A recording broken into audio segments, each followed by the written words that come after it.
Okay, so inatake ng langgam yung nest box natin. Check natin kung nangyari. Dami langgam ah. Rescue. Buhay pa. Dami langgam. So next ang gagawin natin, alisin muna natin yung inahin natin dito para mapaglinis tayo. No, halika, dali. Dito ka lang muna sa kabila.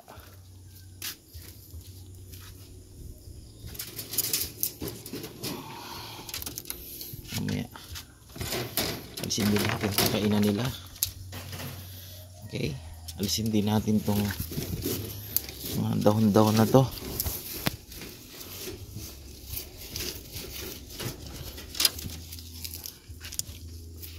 Alisin din natin itong pagkain niya. Okay.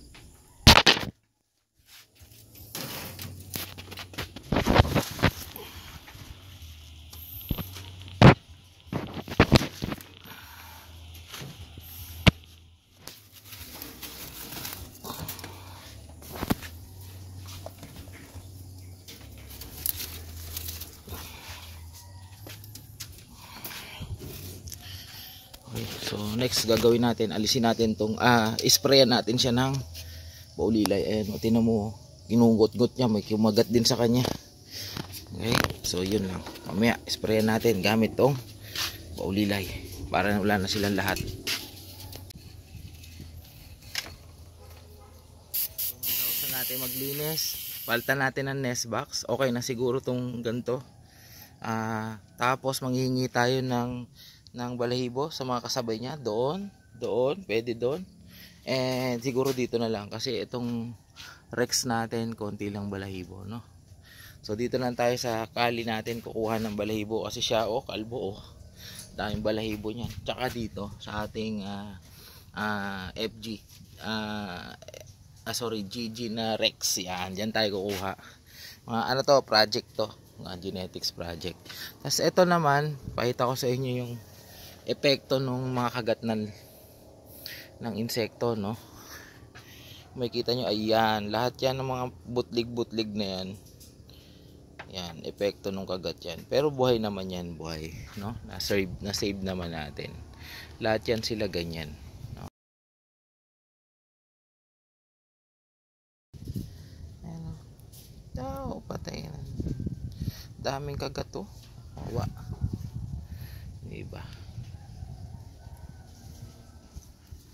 One day, kagabi lang to umanak, wala pang one day, first day sa earth, no?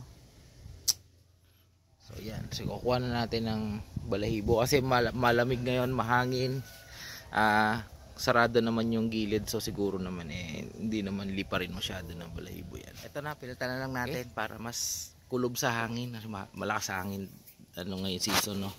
So nilagyan na natin ng balahibo galing dun sa mga ibang nanganak. Tapos lagay na natin yung kids. Malamig na kagad sila, nilamig kagad.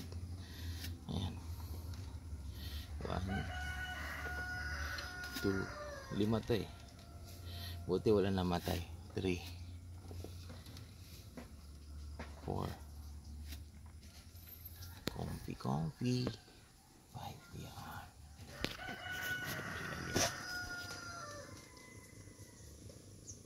Yan natin yung inahin. Halika, Mamshi, wala ka bang langgam sa katawan? Yan, so silip-silip na siya ngayon. Sabi niya wala to dati so parang wala naman siyang yan, silip-silip, check namayat okay.